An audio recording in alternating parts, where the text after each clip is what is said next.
Hindi ako pinapansin ni Saidi. Alam niyo naman siguro na hindi na ako pinapansin ni Saidi at iniiwasan na nga niya ako. Dahil nga yun, inayawan na nga ako, diba? So, gagawa tayo ng paraan para mapansin niya tayo ulit. Susuyuin natin siya. Pero, magtatanong muna tayo sa Manix family kung ano yung dapat kong gawin para mapansin niya ako. So, let's go, samahan niyo ako. So, tatanungin natin si Kuya Yans. Si Kuya Yans! So, tingin mo anong dapat kong gawin para pansinin ulit ako ni Saidi? Diba nga iniiwasan na niya ako? So, tingin mo anong pwede kong gawin? Pati, ligawan mo rin siya. Ligawan ko din! Oo. Babae ako ah! Oh, baliktad na kasi ngayon. Baliktad na ba ngayon? Oo. Okay, may ano kami. Binaliktad ni Universe. Ay, ganon. Sige, thank you. So, tatanungin din natin si Ate April Meda. Ate April! Ate April! Bakit? May tatanong lang ako sa'yo, Ano diba? ba problema natin, best friend? Alam mo naman siguro iniiwasan ako ni Saidi. Oo, kawawa ka nga eh. Oo nga. So, sa tingin mo, anong dapat kong gawin para lapitan niya ulit ako, para pansinin niya ulit ako? Siyempre, niligawan ka niya, di ba? Oo. So, try mo din kaya siyang ligawan. Ba't puro ganyan sagot niyo? So, Siyempre, kailangan mo suyuin. Nasaktan ang kanyang damdamin mo. niligawan ko siya? Oo. Babae ako!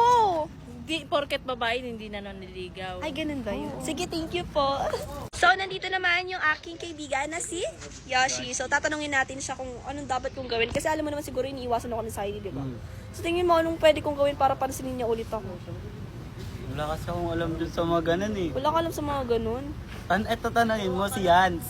Si Yans, tinanong ko na nga siya. Sabi niya, ligawan ko din daw. Oo, hindi gawin mo. Yun gagawin ko ulit. Ba't ba lahat kayo puro ganon? Nakakayos, babae nga ako eh. Kuya Adrian! Kuya Adrian! Ano yun? Di ba alam mo naman, iniiwasan ako ni Saidi. Ano? Iniiwasan ako ni Saidi, di ba? Buti lang.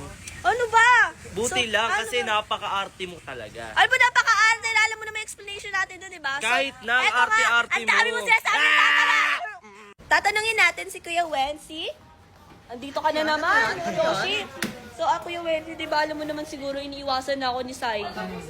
So, sa tingin mo, anong pwede kong gawin para, di na niya ako iniwasan? Nang ingay, sige, lakas na naman. Anong gagawin natin? Siyempre, feeling ko, lapitan mo na lapitan. Mali mo naman di ka matiis, di ba? Ay, oo nga, no. Di ba? Pero ayaw niya pa rin kasi. Ano pang pwede natin gawin dyan para mapalapit ulit sa society? Sige, tatry ko yung sinabi mo. Pero thank you po. So, nandito si Ate Kim Arda. Tatanungin natin siya. Yes, diba, Ate Kim Arda, alam niyo na po iniiwasan ako ni Saidi, no? Oo. Pero sa tingin niyo po, ano pong dapat kong gawin para lapitan niya na ako? Siguro ang dapat mong gawin, be, kulitin mo lang siya ng kulitin. Ganon. Kasi malay natin mapapalapit ulit yung loob niya sa'yo. Okay po.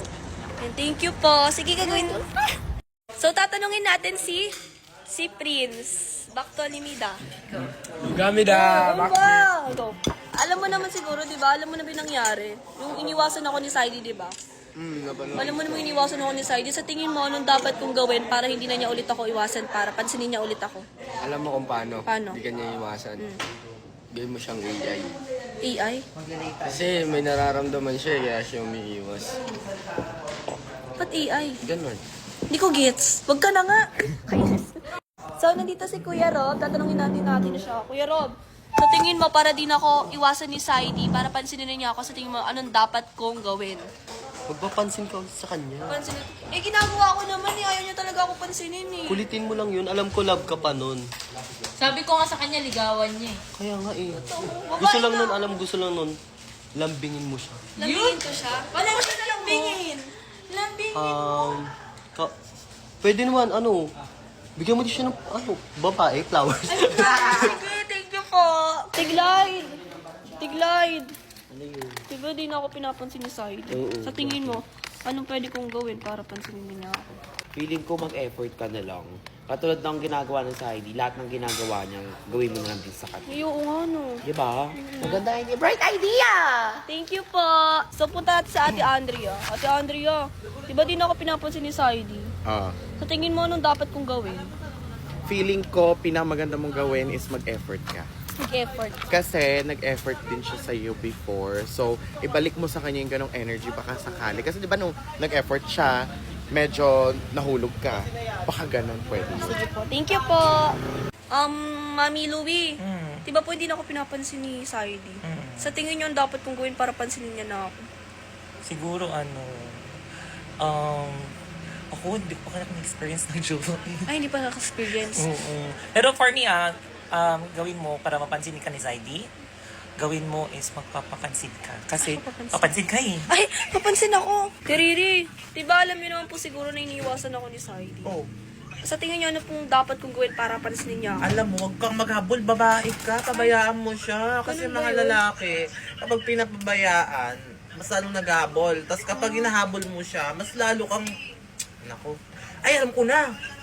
Si JC, single, nasa Si JC? Manila. Bakit si JC? Yun na lang.